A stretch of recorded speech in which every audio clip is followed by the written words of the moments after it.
Hola ntwana yami, sure bras. Uthi kutshele le advice boy. Yebo bras, yabona iflop engamele uyenze ukuthi ulahle itali yakho kanye ulahle igasi lakho boy. Sure. Lezo zinto zithu zibalekile ntwana yami. Ncane ngiyakuthola bra wami ngoba izona vele zokuvulela indlela egrand. Sure, namadlozi wakho ke. Just labantwana on the spot. Injaleni engathinteki. Oyastay. Noma kuthiwa uye emazweni, itali yakho sungayilahla. Noma kuthiwa uye emazweni, ikasi lakho sungalahle.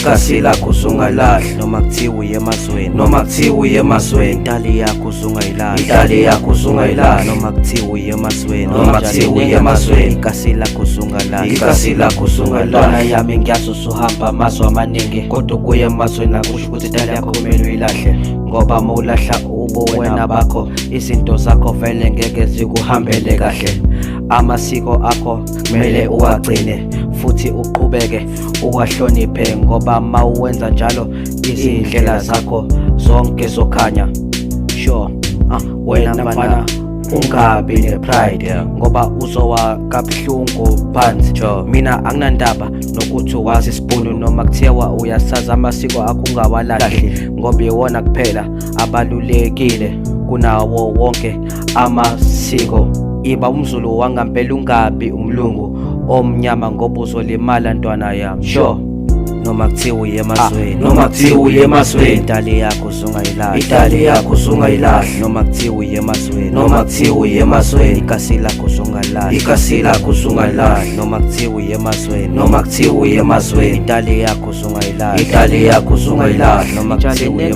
Noma kuthiwa uye emazweni, ikasi lakho sungalahle. Thank you Mr. Mandela ukuthi wasiza, ngoba lama-bhunu vele izwi lethu bathatha.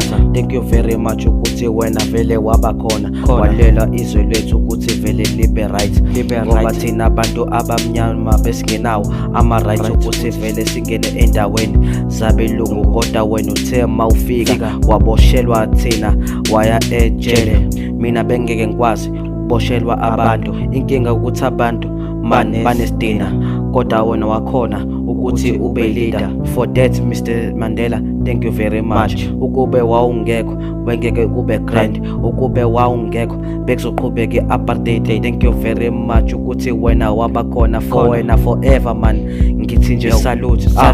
Noma kuthiwa uye emazweni, itali yakho sungayilahla. Noma kuthiwa uye emazweni, ikasi lakho sungalahle. Noma kuthiwa uye emazweni, itali yakho sungayilahla. Noma kuthiwa uye emazweni, ikasi lakho sungalahle.